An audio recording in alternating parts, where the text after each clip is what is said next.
Masechet Baba Metzia, traité Baba Metzia, Daf Samech, fin numéro 65. Nous sommes à la première ligne. À Marley, il a dit Rava Abaye, Hanebile, ce que tu viens de rapporter, que un homme qui a saisi l'esclave de l'autre est dispensé de lui payer, ça c'est seulement dans le cas où il ne lui avait pas prêté de l'argent. Mais vous, maître, puisque vous avez prêté de l'argent à celui-là, Mirze Keribit, en se saisissant de son esclave, ça ressemble à un intérêt pris pour ce prêt. Comme Rabbi Seba Minoumi a dit au Rav Nachman, que bien que les sages ont dit que celui qui habite dans une maison se trouvant dans la cour d'un autre, sans lui avoir informé au départ, et il n'a pas besoin de lui payer de location, il va si il lui avait prêté de l'argent, et ensuite il va habiter dans une des maisons de sa cour, il a l'obligation de lui payer la location, car sinon ça pourrait ressembler à un intérêt qu'il prend pour ce prêt. Amalé Adribi, il lui a répondu effectivement, je reviens en arrière sur ce que j'ai dit. Amar Abaye dit, Ayman de Masik Zouzé de Ribita Bechavre, si un homme a une créance d'un zouz chez un autre, mais il s'agit d'argent qui constitue un intérêt pour un prêt qu'il lui a fait, et le blé est vendu, le volume de 4 CA pour un zouz au marché, et pour le paiement de ce zouz, l'autre lui a donné 5 CA de blé. Qui mafkin alminé, lorsqu'on se saisit de l'intérêt qu'il aura pris, arba mafkin alminé, on se saisit uniquement de 4 CA, ida rozulo de kamozil gabé, on considère que le 5e, c'est une faveur qu'il lui a fait. Rava Amar, alors que Rava dit hamisha mafkin alminé, on se saisira chez lui de 5 CA de blé, de mekara betoratri bitata eliade, puisque au départ c'est arrivé chez lui en tant que intérêt pour le prêt. Et Abaye dit encore, si quelqu'un a une créance de 4 zouz chez un autre, mais il s'agit d'intérêt pour un prêt, et l'emprunteur lui a donné un châle pour le paiement, qui m'a alminé, lorsque on se saisira chez lui, arba mafkin alminé, on lui prendra 4 zouz, glima lo mafkin alminé, on lui reprendra pas le vêtement qu'il a reçu, puisque ce qu'il doit payer, c'est la valeur qu'il doit rembourser. Rava Amar glima mafkin alminé, Rava dit, on lui prendra le vêtement. Maïtama, pourquoi? Afin que les gens ne puissent pas dire le vêtement avec lequel il se revêt, il s'agit d'un vêtement qui constitue un intérêt pour un prêt. Amar Rava dit, si un homme a une créance chez un autre de 12 zouz, mais qui constitue un intérêt pour un prêt qu'il lui a fait, et l'autre, pour le paiement, il lui a loué une maison dans une cour qu'on loue pour 10 zouz. Il a fait la location pour le paiement des 12 zouz. Qui mafkin aminé, tressa mafkin aminé. Quand on se saisira chez lui de ce qu'il a pris, on se saisira de 12 zouz, puisque c'était pour le paiement des 12 zouz qu'il lui a loué cela.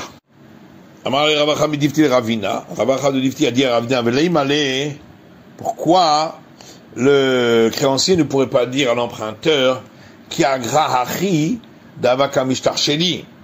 Quand j'ai accepté ceci pour le paiement des 12 zouz, alors qu'en vérité ça ne valait que 10, c'est simplement parce que pour moi il n'y avait pas de perte, puisque c'était de l'argent en plus. Ashtar de mishtarsheli. Maintenant que, effectivement, je n'ai pas de gain, je vais perdre. Alors, je devrais être considéré comme l'ayant reçu pour le tarif que tout le monde paye pour cela.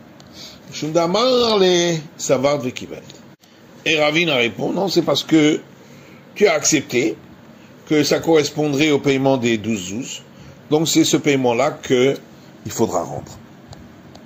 Matitin, Mishnah, Marbin à la Sachar, on a le droit de rajouter sur le prix de la location pour le fait qu'il tarde à payer.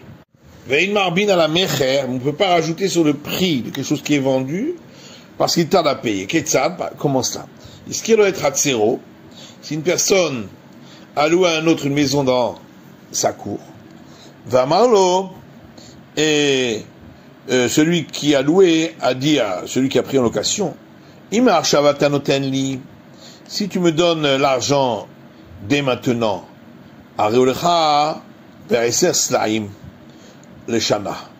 je te le fais pour 10 sellars par an. Si tu me payes au mois, à chaque mois, sellar le chodesh, tu devras payer un sellar pour un mois, donc ce qui fait 12 pour l'année. Moutar, c'est permis, et on ne considère pas qu'il y a là une compensation parce qu'il lui paye plus tard, ce qui serait considéré comme un intérêt. Par contre, si une personne a vendu son champ à un autre, il lui a dit,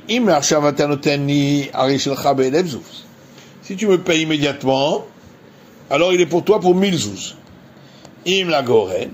Si tu attends que tu auras une récolte dans ta grange pour payer, là tu dois payer à ce moment-là 12 manées, qui fait 12 000 zouz. Assour, ça c'est interdit, c'est considéré comme un intérêt pour un prêt. Pourquoi il y a cette différence entre le premier cas et le deuxième? Rabba et Rav Yosef d'Amrei Tavali, ou Rabba et Rav Yosef disent tous les deux, parce que une location se paye toujours à la fin. Et donc dans le cas de la location, puisque s'il paye immédiatement, c'était pas le moment de payer, la vaganatale, quand il paye plus tard, on peut pas dire que il va payer plus parce que on a attendu pour un prêt. Mishva ou d'Achishavia. Et non, il paye le véritable tarif. Et le fait qu'il lui a dit, si tu me donnes l'argent de suite, tu paieras 10 laïm par an, Ozule ou de Kamozil Gabé. Et là, c'est un prix qu'il lui fait dans le cas où il paye maintenant. Seifa, alors que dans le deuxième cas, puisqu'il s'agit d'une vente, et donc on doit payer immédiatement. Et donc, quand il lui fait payer plus cher, s'il paye plus tard, c'est donc une rétribution sur le fait qu'il a attendu vers Assour. Et donc ça c'est interdit, c'est considéré comme un intérêt pour un prix. Amar Rava. Rava dit, Dakuba Rabbanan Be'amilta, les sages ont bien analysé cette chose-là. Vokmu Akra. Ils ont dit que ça correspond à un verset qui dit dans Lévitique Kisrir Shana Beshana. Comme le paiement de location d'une année par année. Pour m'apprendre, c'est où Shanazu et Namishtarim. Mettez la Beshana Acheret. Que le paiement de la location d'une année se paye l'année suivante, c'est-à-dire au tout début de l'année suivante, à la fin de la location. C'est de là qu'on l'a appris. Et donc la Mishnah disait, s'il lui dit, si on attend la prochaine récolte, que tu aies une grange remplie de récoltes, à ce moment-là, tu devras payer 12 manées. Donc là, c'est interdit. Amar Rav Nachman, Tarsha Share. Rav Nachman dit, il est permis de faire payer plus cher dans le cas d'une vente, parce que il paye plus tard. TV Rami Bar Chama et Rav Nachman. Rami Bar Chama a objecté à Rav Nachman. D'abrila, Ravukva Bar Chama et Rav Nachman. D'autres disent Ravukva Bar Chama et Rav Nachman. Vimla Goren Shema Saman et Assou. Voilà que dans notre Mishnah, il est dit que s'il lui dit, si tu payes plus tard, lorsque tu auras une grange remplie de récoltes, à ce moment-là, tu devras payer 12 manées, c'est interdit. Amale Atam Katzle. Il a dit, parce que là-bas, il lui a fixé un tarif pour s'y payer maintenant et s'y paye plus tard. Et donc, c'est bien visible qu'il y a un intérêt à payer. Alors que, dans le cas de chez nous, Achalo Katzle, ici, il n'a pas fixé combien il paierait s'il paye maintenant. Il lui a simplement dit un prix s'il paye plus tard. Amara Papa Tarsha Didi Share. La Papa dit, ce que moi je fais comme paiement, en plus s'il paye plus tard, parce qu'il lui vendait de l'alcool, et il lui disait, si tu prends en Tishrei maintenant, c'est moins cher, si tu prends en Nissan, c'est plus cher. Parce que, alors, le prix est effectivement plus cher au marché. Il dit, ça c'est permis. Maïtama, pourquoi? Shichai l'opasid.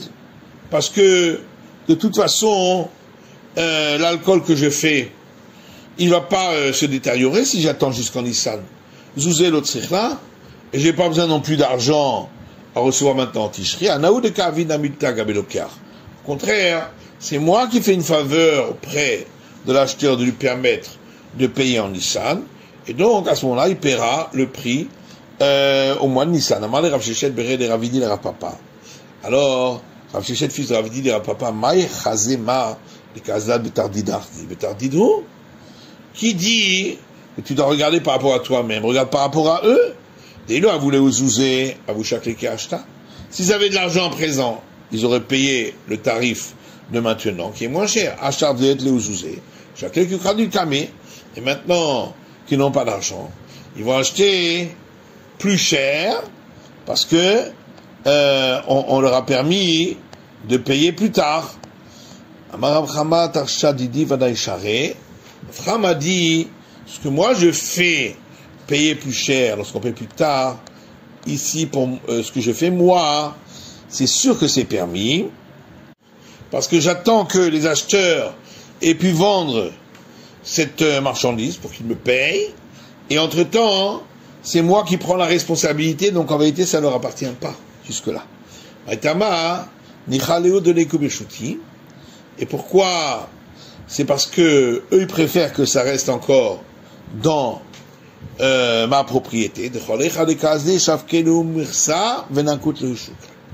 Ainsi partout où ils vont, les gens savent que ça vient de chez moi et ils les dispensent de payer l'impôt et ils leur donnent le marché, et donc c'est pour ça que c'est effectivement autorisé. Vecheta Rav Chama. Et on suit effectivement ce qu'a dit Rav Chama, que dans son cas, lui, c'est permis. Vecheta Rabbi Elazar, et on suit l'avis de Rabbi Elazar qui dit que un prêt à intérêt qui est interdit de par la Torah, les juges du tribunal rabbinique viendront saisir l'intérêt qui a été pris. Vecheta Rabbi Yanai, et on suit également l'avis de Rabbi Yanai, d'Ama Malihen Mali de Mehen, qui dit qu'est-ce que ça change dans le cas où ils ont fixé un tarif pour recevoir des fruits durant l'année au prix bas de maintenant. Il n'y a pas de différence si il lui donne ses fruits ou s'il lui donne la contre-valeur. Matitin Mishnah. Machalo Tassadé, si une personne a vendu à un autre un champ, Menatano Miktsat Damim, et l'acheteur lui a payé une partie, Vamarlo, et le vendeur lui a dit, Matek Shetirtse, quand tu veux, Have Maot, paye-moi le reste de l'argent, Vetol et Shelcha, et prends à ce moment-là le champ qui est à toi.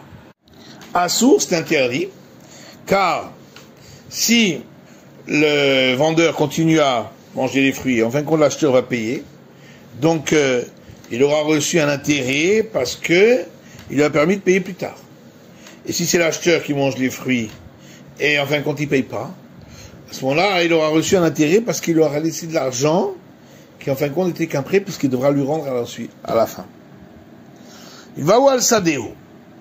Si quelqu'un a prêté de l'argent à un autre et si l'autre ne rembourse pas, il lui prendra son champ.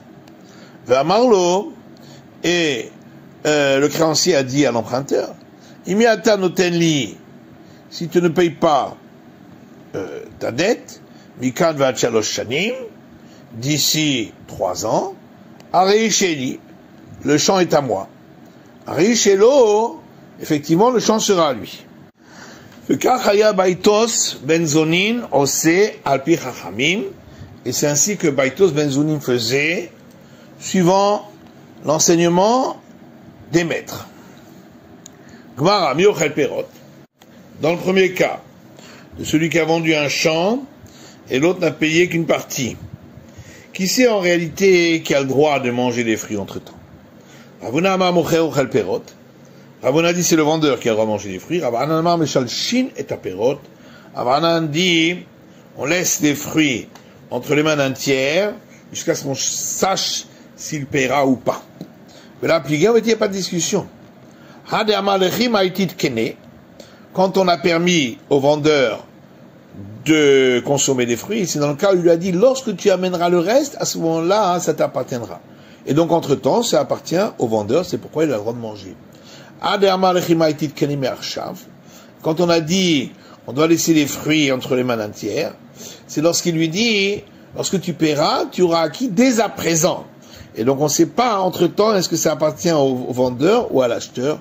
Donc aucun des deux ne peut manger de fruits pour ne pas que ça puisse être constitutif d'un intérêt sur un prêt, comme on l'a expliqué. Taner Rav Safra beribit de Berabichia. Rav Safra a enseigné une braïta qui se trouve dans le traité qui parle des lois du prêt à intérêt, dans la maison d'études de Rabbi Chia. Permim sheshnehem mutarim. Parfois, les deux ont le droit de manger les fruits. Permim sheshnehem asurim. Parfois, les deux n'ont pas le droit de manger les fruits. Permim shamocher mutar velokach asur. Parfois, le vendeur a le droit et l'acheteur n'a pas le droit. Ou permim shalokach mutar mocher asur. Et parfois, l'acheteur a le droit et le vendeur n'a pas le droit. Ane Rava batre. Rava s'est exprimé juste après lui pour expliquer. Parfois les deux ont le droit de s'il lui a dit pour l'instant tu acquiers la partie du champ qui correspond à ce que tu as payé maintenant. Et donc chacun peut manger les fruits de sa partie. Parfois les deux n'ont pas le droit de manger les fruits, ni l'un ni l'autre. S'il lui a dit lorsque tu paieras le reste, à ce moment-là, tu auras tout acquis dès maintenant. Et donc, on ne sait pas s'il va payer le reste ou pas, et à qui ça appartient, donc aucun des deux peut manger, comme on a expliqué. Parmi Mocher Moutar Velokach, parfois, c'est le vendeur qui a le droit de manger, et pas l'acheteur. D'Amar les Chimaitit Kane, s'il lui a dit, lorsque tu auras payé le reste, à ce moment-là, tu acquéras. Donc, entre-temps, ça appartient au vendeur, et donc il peut manger les fruits. Parmi Mshalokar Moutar Mocher Asur, parfois, c'est l'acheteur qui a le droit, et le vendeur pour qui c'est interdit. D'Amar dans le cas où il a dit Kene Marshab, tu acquiers tout le champ dès maintenant, et le reste, c'est juste une dette que tu me dois. Et donc, puisque ça appartient à l'acheteur, c'est pourquoi il aura le droit de vendre les fruits. Mantana Shnehem Asurin, qui est l'auteur de cette braïta qui a dit qu'il y a un cas où les deux n'ont pas le droit de manger les fruits. Ravuna, Bere de Rav Yeshua, Ravuna, fils de Rav Yeshua, dit c'est pas Rabbi Yehuda. Rabbi Yehuda amar tzad echad beribit mutar. Car Rabbi Yehuda dit que s'il y a seulement une éventualité que ça constitue un prêt à intérêt, et donc que ce soit le paiement d'un intérêt pour un prêt, c'est permis. Or c'est le cas ici, puisque ça dépend s'il va payer à la fin ou s'il ne paiera pas à la fin. En fonction de cela, on verra si c'était effectivement un interdit ou pas, et c'est pourquoi dans ce cas-là, d'après Rabbi Yehuda, c'est lui permis. Mishken lo bait. Si l'emprunteur a laissé au prêteur une maison en gage, Mishken lo sadeh, ou s'il lui a laissé un champ en gage, V'amarlo, il lui a dit, il lui a dit, si tu veux les vendre, tu les vends pas à d'autres, tu ne peux les vendre qu'à moi, pour la dette que tu me dois. À Assour, c'est interdit de faire ainsi, car il lui fait moins cher le champ, à cause du prêt qu'il lui a octroyé. Donc c'est considéré comme un intérêt. Par contre, s'il lui dit tu le vends pour la vraie valeur, à ce moment-là, c'est permis puisque il n'aura rien gagné là-dessus. Mantana, qui est l'auteur de cette braïta, Badami Madalou Assour, que s'il lui a dit si tu veux le vendre, à ce moment-là, tu me le vendras pour cette valeur-là de la dette, c'est interdit. Amar Rabbi Rabbi Shua de l'Ok Rabbi Yehuda. Rabbi fils de Rabbi Shua dit, ça c'est pas la vie de Rabbi Yehuda, dit Rabbi Yehuda, car selon Rabbi Yehuda, Martzad Echad Beribit Amutar. Rabbi Yehuda dit, si il y a seulement un cas où ça peut être constitué un intérêt, une seule éventualité, c'est permis. Macharlo Bait, Braït a dit, si un homme a vendu à un autre une maison, Macharlo Sadeh, ou s'il a vendu un champ, Amar lui a dit, le Ksheyu Maot, Aziremli. Si j'ai de l'argent par la suite, à ce moment-là, je voudrais que tu me rendes ce que je t'ai vendu.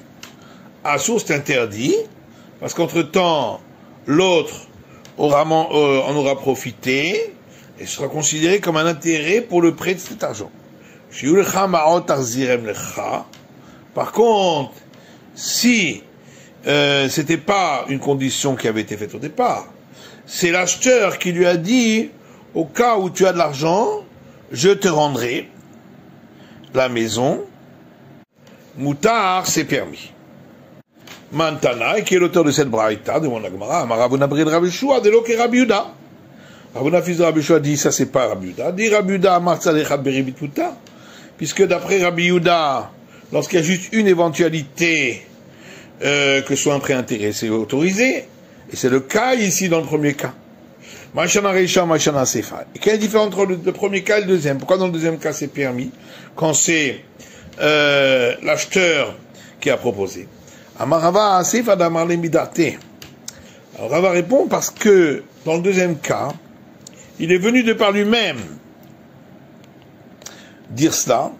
Et donc en vérité, il s'est jamais engagé à cela. Et donc même s'il lui fait après, c'est qu'il lui revend, et non pas qu'il lui rende l'argent qui était considéré comme un prêt. Haou Gavra, des Abinara le Havre.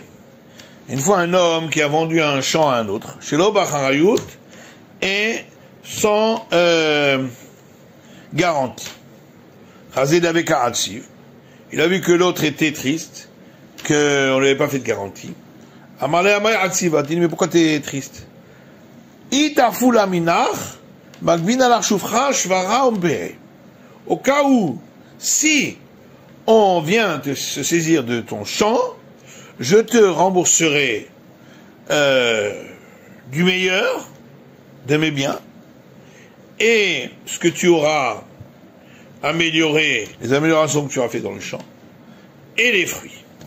Amar Amémar dit, Pitou memile be'alma, c'est juste du bavardage pour le calmer, mais en vérité, il n'a jamais accepté sur lui cette garantie. C'est la fin de l'étude du DAF Sameché de la feuille numéro 65.